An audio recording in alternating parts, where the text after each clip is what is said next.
Think about it, Dan. It's we're living in these troubled times. Let's say everyone is either consciously or unconsciously completely daunted and overwhelmed by the trouble we're in. They're either in touch with that or they're not, but all these old stories, fundamentally, they're about an individual triumphing or finding their way through navigating the terrain in overwhelming odds. And we need to hear those stories again and again and again. And if they are fanciful, if they don't appear to relate to this modern world, well, that's fine. As G.K. Chesterton said, it doesn't matter whether dragons really exist or not. What matters is whether they can be beaten. And these messages are sort of so important for us, but also for our soul life. We do have a soul life, and this world that we live in doesn't do very well in recognizing that. You're listening to the Spaceship Earth podcast with me, Dan Burgess. Thanks for tuning in. Welcome to the show. This is episode 18. Hope you're doing well out there. Really appreciate you tuning in. There's a lot of podcasts out there in the world, which is a good thing in my book, because it means that we are collectively seeking information, entertainment, stimulation, provocation, and lots more Asians from sources that aren't corporatized and peddling fear and stories and telling everyone to get into line and believe. So I think that's a good thing that there's a lot of podcasts going out there. But what it does mean is that there's a lot of choice. So I really appreciate you tuning in to listen to me. Today I am down in the bottom of my garden and I am bringing to you an episode which I recorded last month down in Devon with a wonderful human being called Chris Salisbury, and Chris has been very inspirational in my life in the last sort of 6-7 years probably since I first met him, and I know he's also catalysing and inspiring a lot of people of other people's lives as well through his work, both which is diverse as a storyteller, an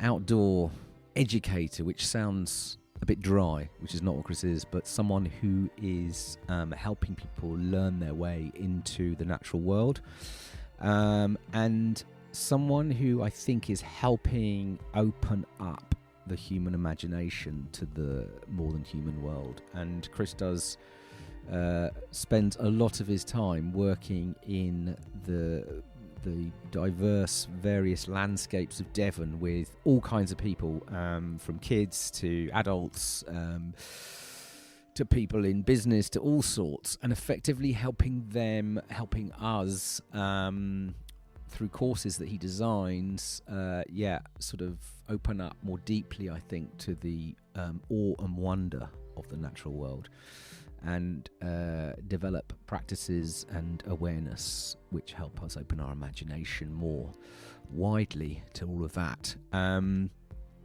I was down in Devon last month, so I had a chance to catch up with Chris quite briefly. So this is quite a short episode, but nonetheless something I hope you enjoy. It was great for me to catch up with Chris. I'll put all the stuff in the show notes. Chris set up an enterprise about nearly 20 years ago now called Wildwise. And if you're interested in any of this, do check them out. They do all kinds of interesting courses, short courses, longer courses, that I would say are potentially transformational. So do look them up. And he also has an extraordinary crew of guides and Sherpas who are also leading and guiding a variety of these different approaches. So yeah, a really interesting organisation. Do check them out. It's early May here, and actually I've just been away for a little bit, which has been a real treat, and trying to kind of also just slow down and notice this shift in seasons that's going on. And we myself and Seema, my wife, and our wonderful kids all all took a bit of time the other night to just notice the arrival of the Festival of Beltane, the sort of passing of spring into summer. And that was a really cool thing to do, just to sort of reflect a little bit on the sort of colder winter months that we've been through and what we've been through as a family, and thinking ahead to the warmth and the growth of summer and the growth potential. And we had a little ritual around a fire, and we let go of some stuff from these kind of winter months, and put some intentions out into the universe, which was marvelous. I highly recommend it. So yes, and that very much, I think, connects into this conversation with Chris.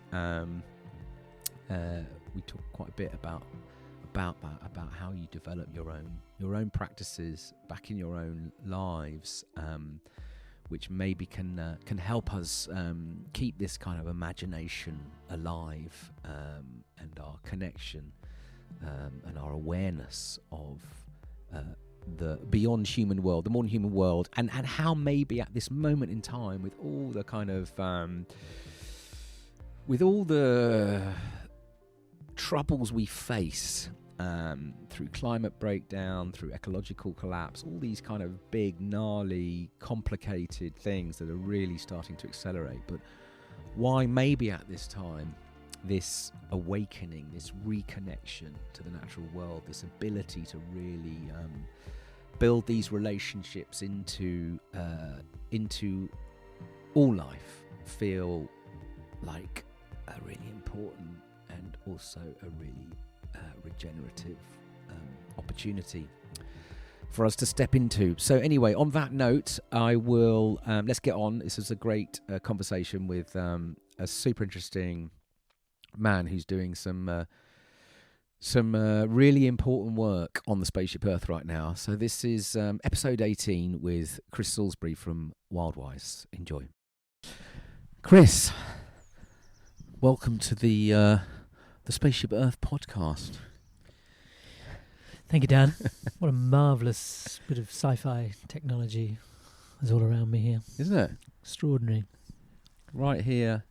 We're here in your back garden in Devon. How are you today?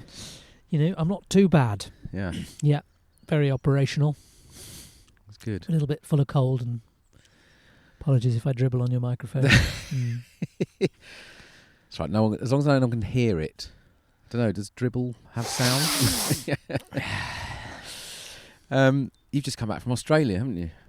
Quite recently. Yes, I have. I've been wintering over there, which I must say was beneficial. A lot of that gold and medicine streaming down. It was good health-wise. Not quite enough wild adventures out there. Uh-huh. A few, but with two little kids in tow, it sort of limits one's aspirations in that regard. But it's a beautiful, strange, fierce, wild country, and I'm, more and more every time I go, keen to explore the interior. But yeah, too hot in our winter. Yeah. Get to the desert. Where were you? On the east coast, just on that rainforest strip, or what's left of it. Right. Down the east end, quite near Byron Bay, around that hub. Yeah, that's where my wife's family is from. I'm just checking my thing's doing its thing. I think it is. Yeah, you should always check that down. Exactly. And did I notice you because sometimes you go off and do you talk practition in Asia and stuff, don't you? Well, that's right. So I sort of, I'm a storyteller, and I sort of took those skills into another setting, I suppose, which is the International Schools Theatre Association. They've been going a very, very long time, and they put on these theatre events for school children around the world. And I'm invited in, basically, to offer some narrative skills. It's all in the context of ensemble theatre making, so a little something out of nothing. Some of that good old magic. It's a marvellous operation, and lots of professional theatre makers come in to sort of help out. So it's a bit of my own professional development working with them, and a delight to offer some of that old magic of story into the mix as well. And so, yes, I was in Thailand, doing that, and also in Indonesia. Hmm. So let's give the listeners some context, because I met you about, I think it's probably nearly 7 years ago now, but I'd love to. Could you give a little bit of a sense of, because you do a few things, but you've had a pretty interesting journey. Could you give people a sense of how where this work, your practice today, where it started, how it started? Because you started in theatre, didn't you? Is that right? Well, let's go back a little further, let's go Dan. right back. Let's not give you the whole life story. Just some of it. Everyone's interested in that. But, my parents, God bless them, moved around a bit. But wherever they moved to, not really by design, their conscious intention anyway, but by stroke of luck, I could walk off the housing estate and I could get to some woods. Yeah. And those woods were my playground as a boy. So they fed my imagination. And I cultivated a connection there just through play in my own little adventures out there. And I think that was the keystone put in place back then, actually. When I drifted away from that as a young man, I got very involved in environmentalism and the politics of that at university, but did a theatre degree. So a theatre degree gave me a huge amount, or developed my confidence in the world, my self-confidence and self-awareness, but also a whole set of skills which have been really useful for education work. All that presentation, communication stuff, interpersonal stuff. Brilliant, really. So then I fell out of the theatre, because that's a strange existence, touring around endlessly doing that. But I fell back in love with nature, really, and ended up working for Devon Wildlife Trust. And that turned into an education officer role formally, which for 7 years down in Devon I did. Was Devon always home there? Was that your roots down there? No, I've put roots down here. I've lived here sort of 6 or 7 times longer than I've lived anywhere else. So pretty itinerant as a kid and as a young man. And then when I moved here, we had children, so I wanted to give them a sense of place, belonging. They have an answer, my children, to that question, where are you from? Whereas I've got to go into this long exploration of where I started, then moved to, and, So, yeah, for the last 25 years, I've been down in Devon, loving it down here. And, of course, this beautiful natural backdrop here, has provided the context for my work. So when I left Devon Wildlife Trust, somewhat constrained upon a leash, with a colleague, we set up Wildwise to just go a little further, deeper and wilder. Yeah. Because we saw the effect, and all we were allowed, at that stage was to have kids for, 24 hours basically. And I saw the impact, just in that, short amount of time. I could see something had shifted and was different when they left from when they arrived. So I just wanted to explore going much longer with them. So that's what we've done. And that was, I was looking at the thing, it was 1999, that's 20 years ago. Yeah. Yeah. I know. Next year will be our official 20th year. Yeah, so amazing. Let's have a party. Let's have a wild party. So when Wildwise started, was that, because I should know this, but I don't, but was it the initial focus was around kids and youngsters and working with them in the natural environment? It was. We continued the work because the Devon Wildlife Trust had sort of abandoned it, really. So we continued some of the education work. We had this wonderful event called a Wild Night Out, which I've been running for about 7 years, taking school children onto nature reserves. So we continued that, and that was our backbone for the first few years. But then developed much more, adult courses and training. We had the good fortune at that stage. I'd just been doing some courses with Ray Mears. That whole world of bushcraft at the end of the 90s was opening up. And, he did some wonderful mentoring and came to Devon and opened that door, really, where we could apply that sort of whole,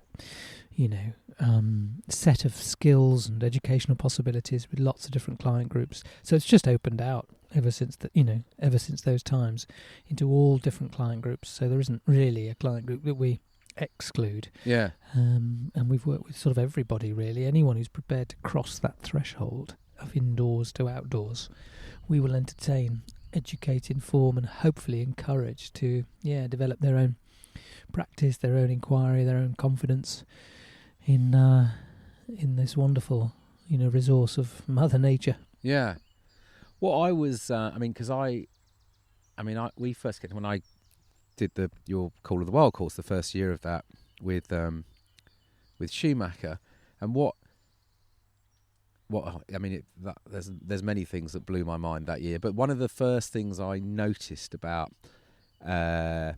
how you design these approaches is there's a lot of creativity around finding our own connection through quite creative ways, and that for me felt that sort of blew my mind, because I hadn't at least my experience of environmental connection, let's say, never had that sense of creativity, experimentation, and that felt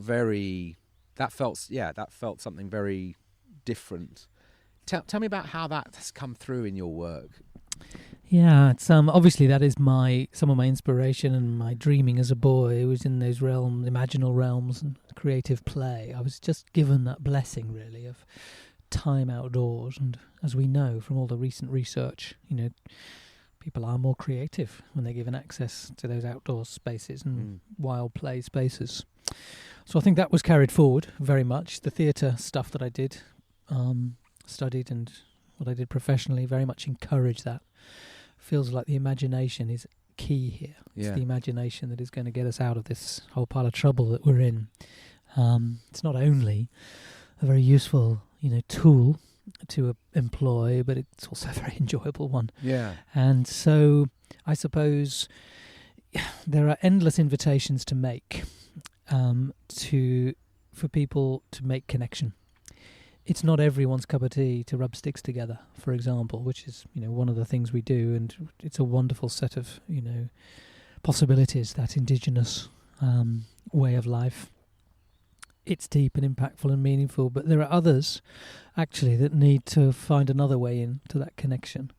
And so just leaning into that creative background, that professional skill set, whether it's through story making, whether it's sort of some of those theatre making sequences, group building, village building processes, it's just sensing what's the right approach, at different times for different groups of people. And also, we're here, after all, to stretch people a little. So there's growth, so there's development. And sometimes the creative syllabus will do that, just perfectly. So, we're not at all a kind of outward bound where it's competing against the elements and it's all just physical stuff. That has its place. I think we are about developing the heart, connection. Things like awe and wonder and reverence, they're not easy to facilitate in a way. But I think there are ways to play around at the edges so that can happen. And I guess that's what we're about, to really maximise those opportunities for a deeper experience and connection. The whole rationale, Dan, is about falling in love. I mean, really is. Bottom line, fall in love with it, and of course it will follow that you will take care of it. So that's our business, really. We're sort of matchmakers. Yeah. And it's it's making my head sort of want to go into all kinds of different directions, but it's let's just talk about the experience bit, and learning through experience and building different types of knowledge and intelligence that's not always through our heads. And that that to me is just the area that I just feel such a sort of key area right now, this moment in time, of different ways of knowing ourselves and the world we're in. Because, with all the issues that we have going on, and at least it seems to me that a big part of it is this logic-driven way of, thinking about the world, and, reductionist way of thinking about the world, and, an unwillingness to accept different forms of subjective knowledge and intelligence. And yet, at least when I've the experiences I've had through being a participant in your work, but then also what I've taken on into my work, and obviously what the network that you see building is, And you see it is that when we have experience, when we're able to build our own kind of, when we can make sense of things in our own way almost by being out into this kind of wider living world, that's really powerful knowledge. And yet it feels weird that it's almost a privilege to have it, if that makes sense. You know, I've got a colleague who's working with the Bushman people in Southern Africa and the Kalahari at the moment, and he's come back and he's talked about this a little bit. And it's very interesting because they don't, in their language, have a word for this connection. Yeah. You know, and they're explicit about that. They said that you can't describe it in words. It's a quality. It's a feeling. And we're trying to sort of chase it down and hunt it down and sort of quantify it or identify it and manage it and facilitate it and all of these things. But at the end of the day, I think they're right. These moments open up in any kind of applied, you know, experiential, you know, process. I think that's the best way to find your way into that sort of connection, is just the business of doing. I mean, let's forget, we're no different, Dan, to our ancestors of, you know, 200,000 years ago in our physiology. We're actually the same. We're born with the same set of tools and awarenesses and capacities, and it doesn't take long for us to sort of wake those up and use so much more of ourselves. I mean, you know, even our brain capacity is very limited in our, you know, industrial kind of rational, you know, learning culture that we foist upon our children in school. It's very limited, actually, and the tests they've done on the indigenous way of life, you know, they find that, you know, 3 times more of the brain capacity is being used. So even in that realm of knowing, you know, even in that realm of just the head stuff, right? You know, I still think we're limiting ourselves. And the beauty of the outdoors is it brings it all into some sort of, you know, integration, really. Head, heart, hand stuff, as Piaget would say. It's all beautifully modelled in the outdoors, and in forest schools, in anything that you do in an experiential level. So yeah, people come home. That's their experience. There is levels of awakening and arriving back, and it feels good. Yeah, ultimately.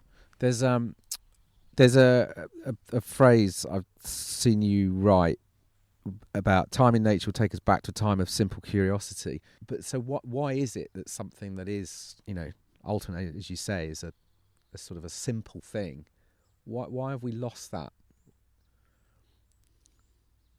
Why do we have to, what is it that's sort of a, you know, a natural spaces that helping us find that again?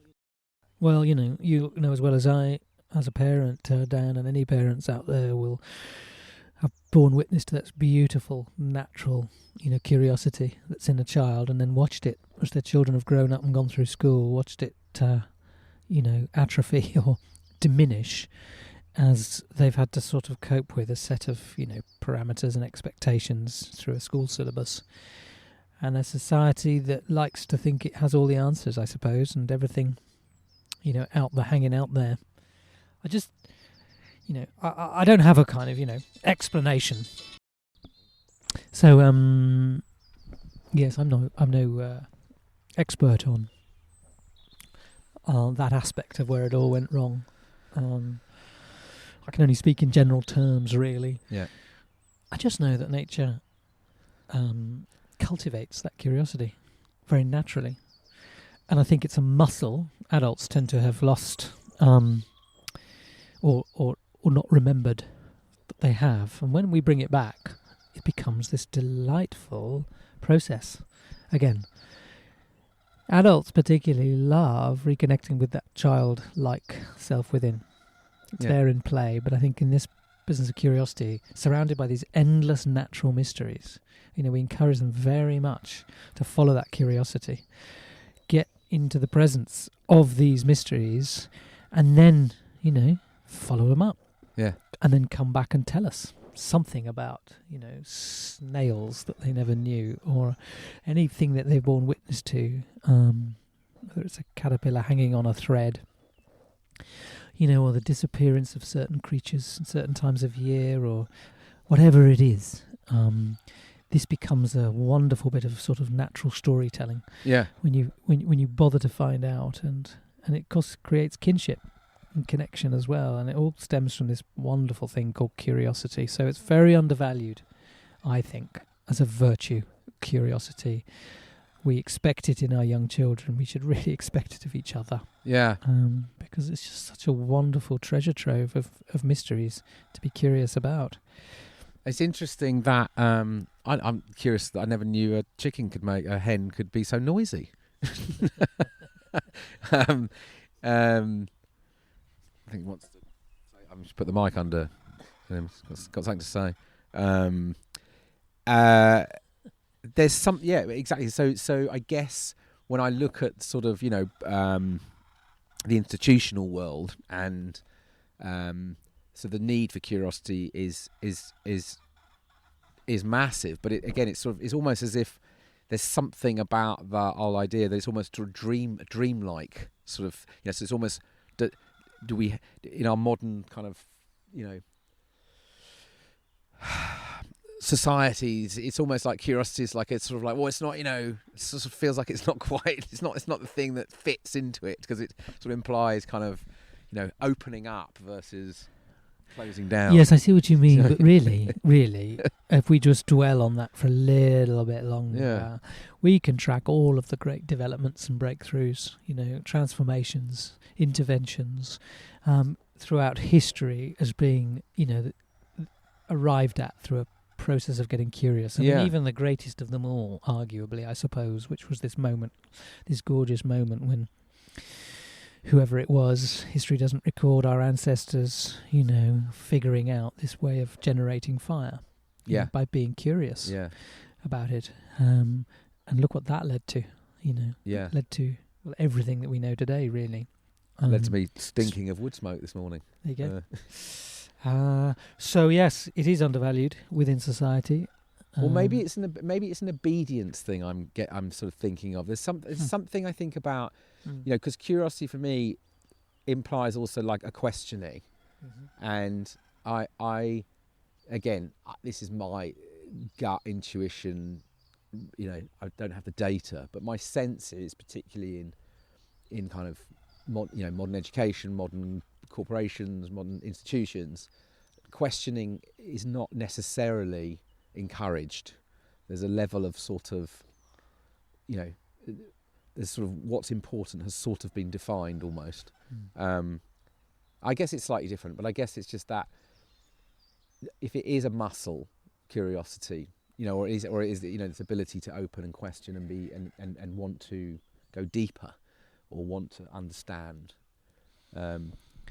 But I also think, if we can sort of shift the emphasis onto the facilitators, the educators, the teachers in this regard, I would love them, this is generalising, but to be a little more curious about their students.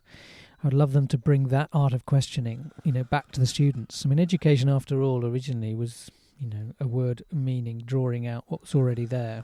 Yeah. And I think there's far too much instruction in education where we're sort of trying to pack it in to these youngsters. In fact, there's genius, as the Native American people say, there's genius lodged in the gut, of everyone born, and it's a case of finding it. And so, that art of questioning curiosity applied to the learners, to just follow their particular interests and ideas and thoughts, and I think, produces really much more advanced citizens, much more resilient and creative people, which we desperately need at the moment. I mean, the alternative school system, some of them, like the Summerhill model, is very much following the sort of passions and interests of the children. Yeah. And I know several examples of where that led to just real expertise, and wonderful kind of careers because they were indulged with their interests. Yeah.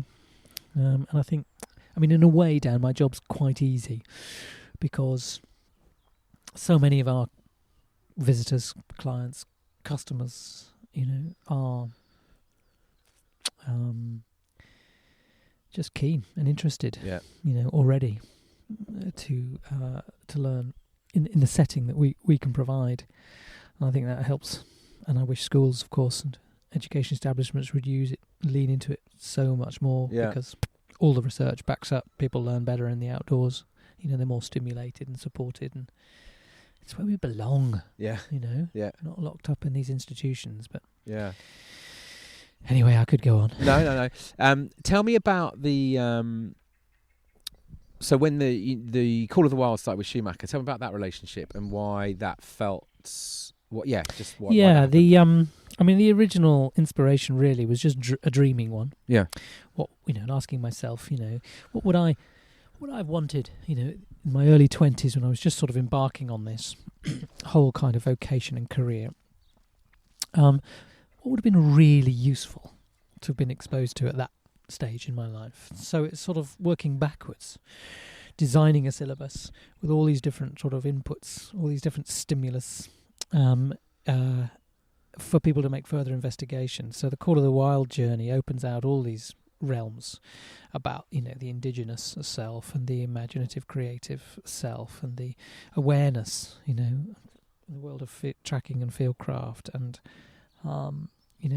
realms of the heart and our emotional engagement and response to what's happening in the world. All these subject areas are introduced, and this gives a real stimulus for further learning. So we can't package it all up. It would be a 12-year course, of course, if we wanted to sort of attend to all of it. But what we do is just offer the stimulus, really, and the students, pick it up and they run with it and they go off and perhaps they'll do a further training in a particular something that they find affinity for or real interest in.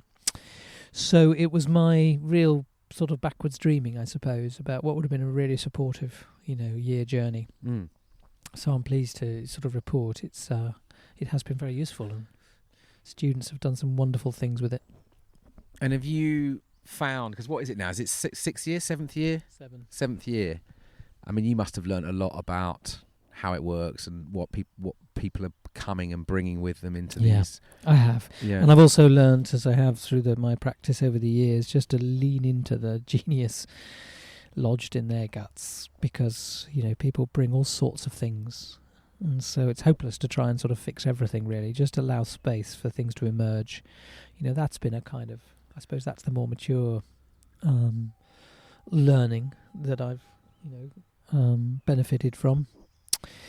And yes, and that means it has a sort of rough shape, and then different things can happen. Different things can emerge during the year according to who's there and what they're bringing.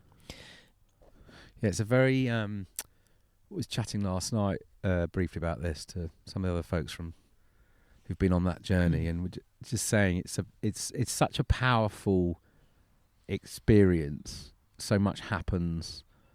Much of it you can't really make sense of in a sort of, again, in a sort of rational way. And we were talking about actually I can remember sort of heading back into the constructed world that I'm a part of after these sessions in Devon, and trying to kind of recount what had happened, and met with all kinds of confusion and sort of, Yeah, there's a fair amount we can write about, but there's a fair amount we can't. Yeah. It doesn't really go into words, and it's a bit unexpected, and people have been, and I too have been surprised by how deep and transformative the journey is. I mean, Dan, it's in a way the recipe itself is quite simple. Gathering around the hearth, living as a community, really, in these sort of immersions for 4 days at a time.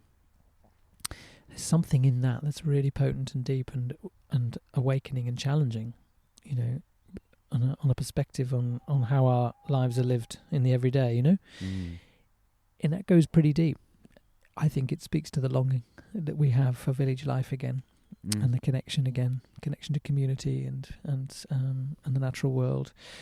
And it does disturb at some level and ask some deep questions, even though that's not explicitly on the syllabus. That's definitely been a feature all the way through. Yeah. And it's and I mean I've come to sort of believe that valuable learning, good learning should have some disturbance in it, because that's absolutely that's where the growth happens. And, just on that, because I've heard quite a few people talking almost of going back, and it feels to me that there's a sort of almost an allergicness in our techno-modern world to this idea of going back for knowledge or wisdom or whatever it might be. But it seems to me like we're insane not to be drawing back because of all the intelligence and learning that sits in our past, and whether it's how to live in community, whether it's how to be more in tune with the natural cycles of this planet, whatever it might, there's a lot there. But why is it, do you think, what is it that we're in this kind of world that seems to, it's almost like if it's not new and forward, and it's almost like we let go of all these things because there's a sense that, the future is where the improvement happens. I don't know. Well, I mean, I don't know. Really, Dan, I speculate it goes back to the age of reason, that mechanistic time of Descartes and Francis Bacon and all those kind of sinister men who cast this spell over our world, give us this sort of industrial mindset that looked back at, primitive society as, a diminished form of society. Dan, I've just been in Australia and reading this marvellous book called Dark Emu by an Aboriginal elder, because more and more evidence is surfacing that, in fact, the Aboriginal community there, were incredibly sophisticated, very civilised, villages of 1,000 people with permanent structures and genius, sort of permaculture-style kind of systems of flourishing and thriving in difficult environments. I mean, so moving and beautiful, and, symptomatically, of course, we didn't record that. All we recorded was the sort of, the primitive savage aspect. And I think, that is a symptom of just generally how we've looked backwards over the last few hundred years since that time. You're absolutely right. There's deep intelligence and wisdom, and we know it when we lean into what's preserved of those societies that are still, able to cling on, the Native American people, for example. And it's suffused with a sort of wisdom that our society can't ever generate because it's distilled through a continuum of 40,000 years of living and what it is to be a human being on this earth. And, with a humility as well, that we're not the most important creatures on the planet, which is our current disease that we have, like our affluenza. We're diseased with this sort of ethnocentrism, unfortunately, where we're obsessed with ourselves and forgot actually we're just one of many interconnected, beings sharing this precious resource. So I personally, I think it goes back to that spell, in that age of so-called enlightenment, and we've been stuck in that paradigm, basically that industrial growth paradigm ever since. I remember, lectures on it, where they would do the experiments on the animals, and they would reassure the audience that, these noises that a dog being experimented on, a live dog, was nothing more than the creakings of a machine. Right. They didn't have feelings, It's this sort of mindset, unfortunately, that's separated us, and we are, not surprisingly, lonely, and we're suffering a kind of emptiness of spirit because we're not connected anymore. That beautiful book, Braiding Sweetgrass, by Robin Wall Kimmerer, she talks about how in the language of those peoples out west in Native America, how the pronouns were all he and she. There was no it in the language. And fundamentally, that conveys a deep wisdom and a reflection of, the connectedness that you would feel with all living things. When they're given those pronouns, there's a relationship there where the word it, sort of deadens things, Who is, because you've been, am I right, am I wrong here, but you've been furthering your practice. I mean, who you been, I mean, who inspires you to keep doing the work you're doing, and who are you learning from beyond the living world? Well, beyond the living world, I mean, first thing is the students who come endlessly my teachers in terms of how they respond and how they live and work, and what they share about their journey. That's a huge part of it. It's very reciprocal, that. And there's been many sort of champions and heroes, people far away, like Joanna Macy, who's sort of in the last flickering embers of her gorgeous, extraordinary life, for example. Many of those poets, like Mary Oliver, who's also sadly passed, so many of them really are so helpful. My sort of current teachers, I suppose, are Bill Plotkin, Janine Murray Haugen, who work at the Animas Valley in America and work in this beautiful, far-reaching way with the sort of Vision Fast and Vision Quest process as a sort of foundation of the work, but really cultivate the imaginal realms and cultivate the development and maturation towards elderhood. Really, that's their business, is how do we grow, elders that we've sadly had to live without. I'm just drawing a distinction here between old people and elders, and elderhood. How would you distinguish that? Well, it's in very short supply, isn't it? Because we don't have that kind of upbringing, mentoring and eldering ourselves anymore, and so that sort of link has been broken. But they're attempting, to put it back and bring in that sort of consciousness to create sort of artisans who are going to really make a difference in this world, this troubled world of. I was chatting about this recently.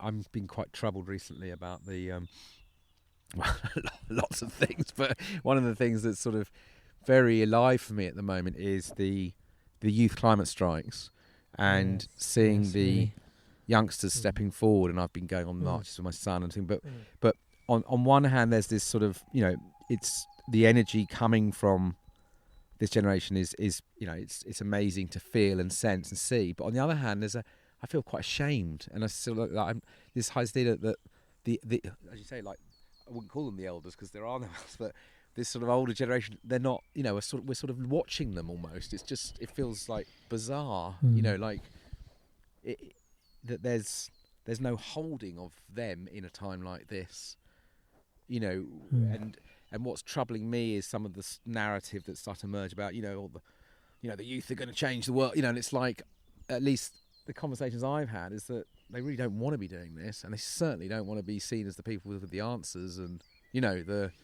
or like good luck, sort it out kind of mode. And this brings me back to that whole elder, and children, and what is it that we're living for? I know. Who are we protecting? It's very troubling, and it's a big conversation and a wide conversation, that's going on, and particularly it sort of also, we pick up on the mentoring side of things as well, because, we know that kids and young people and young men and young women are desperate, really, for a kind of meaningful, relationship with, an adult community, and it's sadly lacking. I mean, this is one of the reasons why we have these year programs for young boys and young girls. Is just to try to put something in place that isn't a one-stop shop, a quick hit, but it's something more sustained. And it is in the absence of eldering, but those mentors that we work with, of course, they've got their own mentors who are older, and so there is a chain. And you've just got to find your way, haven't you? Follow your nose and and find where they are, because there's no doubt there's a lot of wise people around. It's just that as a society we're not really breeding it, and we're not thinking long term. We're not thinking, how do we grow elders? We're just thinking, how do we make productive, members of society that can contribute grow to economies. GDP? So it's a very different emphasis, that, but it is a crisis, I would say, of eldership now. So we're working on it in our own way. But I do also feel like the natural world is the most extraordinary mentor and elder as well. If we're awake and open and listening, there is a remarkable discourse available, and that's what Bill Plotkin and Murray Van Haugen and the Animas Institute are all about, is leaning into that, and basically with your 10,000-year-old ears, listening in, deep listening, and there's a remarkable dialogue. And it's sort of, my year with you 6 years or whatever it was ago, came on the back of a lot of journeying I've been doing, but it's been so, the key thing that for me, and I'm not always great at it, but I think I have built it, is the integrating what I discovered through that journey and some of the practices, but also just actually a sense of aliveness that I managed to cultivate that has allowed me to sense my way a lot more through life. But the thing I have, and I think it's connected as well to this elders piece, is like how we then show up in our daily lives feels like it's a big part of this, right? Because we can go on experiences and we can go on learning journeys and we can go on all these great things, but it's then how do we bring them back, because that's always how do I practice as an elder, how do I all these kind of questions, and I wonder whether, and I think that's that's where, because it's as I say, it's this question, we don't need any more sort of, phrase I love at the moment, it's like, no, we don't need any more sort of technology breakthroughs, we just need more breakthroughs of what it means to be human, and how we show up in our day to day. But I wonder if you had thoughts, because obviously you've seen, you've worked with huge amounts of people journeying, how do you see that? Do you think we still struggle with making these shifts in our... Well, we can have these deep and transformative experiences on location somewhere, on some course or workshop or something, and then, as you say, integrating it back can be a difficult business. My recommendation is to make yourself accountable, of course, to more than yourself.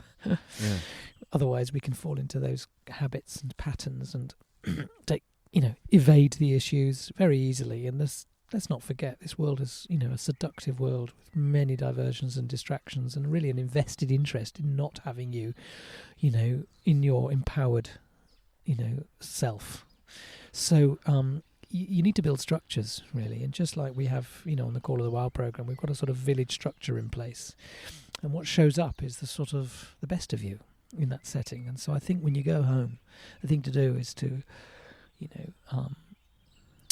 find some allies, declare, what your aspirations and dreams and longings are, and then have them hold you to account. And you'll find that helps you, help steady the course. It's not a kind of, magic wand exactly, but it's so helpful when you have some sort of structure. Yeah. To support you in that believes in that, Not the sort of allies that are going to undermine it and challenging it because it's threatening to them, but the sort of people, and that might be people from the course, and so that's one of the structures we have in place, is a sort of system whereby people on the course can support each other, to keep it going. Yeah. There's no doubt it's challenging. No doubt at all. It's not a congruent, coherent world, is it, anymore? It would have been once. It was all sort of part of the same whole. It was all integrated, and it's not now, So we have to work at that, and I think that's the way, is just make ourselves more accountable to others. It's interesting, as you've been talking about the elder piece, it's making me think about that, how, like we have, it feels like there's a real need to help people become elders. Yeah. Because there's lots of us that are entering another phase. I know. And we need eldering. Right. Otherwise we're making it up as we go along. Yeah, right. And we might do well at that. Yeah. I think generally we won't, but there'll certainly be exceptions. There are other elders, aren't there, that the great genius and wisdom of, some books and authors, past, and that share some of that. So, of course, we have to sort of lean into what elder symbols and resources are around us in that form as well. If it's not in the living flesh, we do have that. I mean, I like to think of even the field guides in terms of nature and nature connection as they're a sort of form of elder, of people who've studied, and disseminate their wisdom. So I think we just have to be artful, creative, and stumble our way along. But I think with the intention, we'll arrive at something that we can pass on, and hopefully that then grows, to be something more, the next generation, and so on and so forth. But there's no doubt we're up against it. Last question for you, because I'm conscious of time. it's probably it's probably something we could go on a lot about because we haven't really talked about so much, which I know is a big part of you, which is stories. Stories, they're a big part of your life, right? Can you tell us a bit about that? Oh, God. I don't know how to sum that up. I use story a lot, narrative skills a lot, the business of communicating story at the right time seems to affect things. Yeah. There's a certain sort of listening that people do, which is different. And I'm talking about, for the large part, I'm talking about traditional narratives. Those that have endured and survived for a long time, travelled perhaps through different cultures. Story is very promiscuous. They've charged all over the world, really, as people have travelled and interacted with different cultures. But these ones that remain, they've got hidden gems in them. They've got deep wisdom. They're all about what it is to be a human being, and they can make a wonderful commentary on an activity that you've been doing or help to make sense. It so feeds the imagination. It's so good to feed images in that are not perceived. A story that gets told, say around a campfire, everyone owns that story. They've worked at creating the images as the story unfolds. No one has the same images. Everyone finds themselves perhaps lost in a different place in the story, or bothered by a different event in the story, or inspired by something, or just drawn to something. It's very different, that experience of listening, active listening, than it would be, say, to see the Hollywood movie of that story, which is a wonderful experience in itself, but everyone's seeing someone else's imagination and they're all seeing the same thing. And it just somehow enriches in ways that are constantly mysterious to me, enriches the experience of being a human being. It's a very natural sort of habitat for human beings to sit down and listen to a story. Not any story, not a story told at the wrong time, not a story not told very well, So there is a craft here, and it takes a degree of, I think, experience to know when's the right time and what's the right story. But there isn't a more effective tool for influencing. Think about it, Dan. It's we're living in these troubled times. Let's say everyone is either consciously or unconsciously completely daunted and overwhelmed by the trouble we're in. They're either in touch with that or they're not. But all these old stories, fundamentally, they're about an individual triumphing or finding their way through, navigating the terrain in overwhelming odds. And we need to hear those stories again and again and again. And if they are fanciful, if they don't appear to relate to this modern world, well, that's fine. As G.K. Chesterton said, it doesn't matter whether dragons really exist or not. What matters is whether they can be beaten. And these messages are sort of so important for us, but also for our soul life. We do have a soul life, and this world that we live in doesn't do very well in recognizing that. It does better at recognizing our spiritual aspect.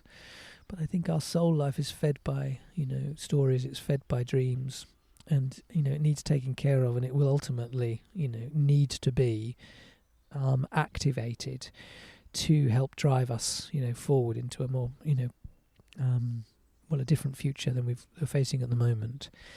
So, yeah, I could go on for days, really, about the magic and enchantment and the importance of stories. But we don't have time.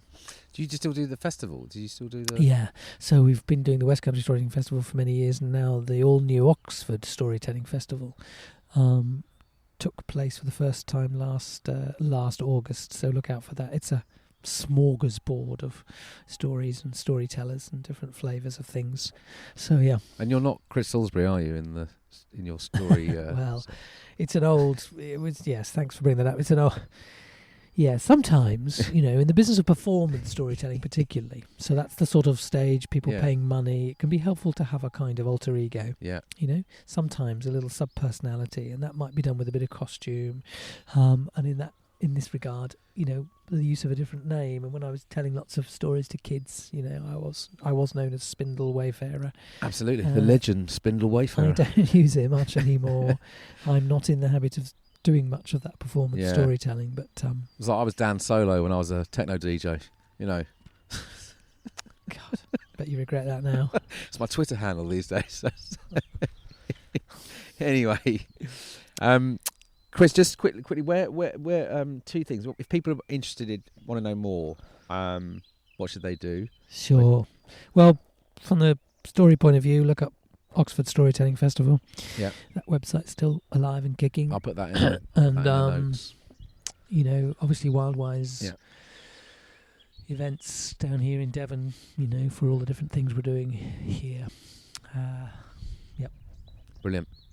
Thank you very much for this conversation. You're very welcome. I've enjoyed it, Dan. Good. What a nice job you have. Well, it's, no one pays me, but it's... but that's, I've been doing that most of my life, so that's nothing new. Yeah. Well, I wish you a good year, and I'll be seeing you, I'm sure. Yeah, thank you, Dan. Yeah, thanks very much. Thank you. Good on you. So that was Chris Salisbury from Wildwise in Devon. I hope you enjoyed listening to that. It was a great conversation. I love hanging out with Chris. Reminded me that I miss his presence. So yes, check out Wildwise. I'll put some links in. They're doing all kinds of interesting courses, as mentioned. Not least the collaboration with Schumacher College down in Devon, Call of the Wild. If you're looking to shake your life up somewhat, and go deep and explore beyond what you know, I would thoroughly recommend that course. So yeah, thanks for listening. If you like what you're hearing, give us a like, or even a little cheeky review on Apple Podcasts. It all helps. It brings these podcasts up to the surface and helps other people discover it, or share it wherever you can. It's really appreciated, yes. And it's lovely to get a few comments in from those. So whatever you do, if this provokes you somehow in any way, drop us a line, dan@thespaceship.earth, or you can get me on Instagram @dansolos, on Twitter @dansolo. You know now, if you've listened to this, you know where the Dan Solo comes from. It was my DJ name back in the early 90s and for a good 10 years. And I've kept that little handle. So there you go. Rebellions. It's all about rebellions. Rebellions of the heart and all that great jazz. Yeah. I've lost my thread. I was looking at, I think it's a nuthatch on the wall outside my studio. So there you go. The nuthatch has appeared. Wonderful little thing. So yeah, thanks for those that are supporting the podcast. As I say, really appreciated. You can check them all out now at thespaceship.earth. They're all up there, and you can access this now via Apple Podcasts, Spotify, Acast, SoundCloud. Any way you want, really. So yeah, enjoy. There's lots more coming.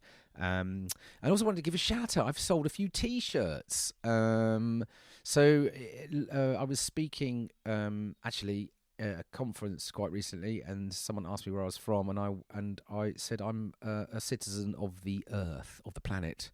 I'm an Earthling. I like that term, so I made a T-shirt. It's a T-shirt. You can. It's got Earthling on it. I'll put a picture in the show notes. And in the last month, this is a quick shout out. So Joanna's bought one, Dean's bought one, Galtham's bought two, and Mark's bought one. So there you go. Thank you very much, you lovely, lovely people. And if you fancy one, you can find the link to the store. It's run by T-Mill. They're all wonderful organic cotton and printed in a wind-powered factory on the Isle of Wight. And they look quite nice. So yeah, that would be nice. And if you do have one, and and you buy one and wear it, it will be great to see it out in the wild. Send me a picture. That'd be lovely. So yeah, you can find that from a link out to that through. If you go to thespaceship.earth, you'll see a little tab in the nav says merch, and that will take you to there where you can purchase an Earthling T-shirt and support the ongoing journey of the Spaceship Earth podcast. Anyway, be well out there. Take care of yourselves. Remember, folks, there are no passengers on Spaceship Earth. We're all crew. Until next time, peace and out.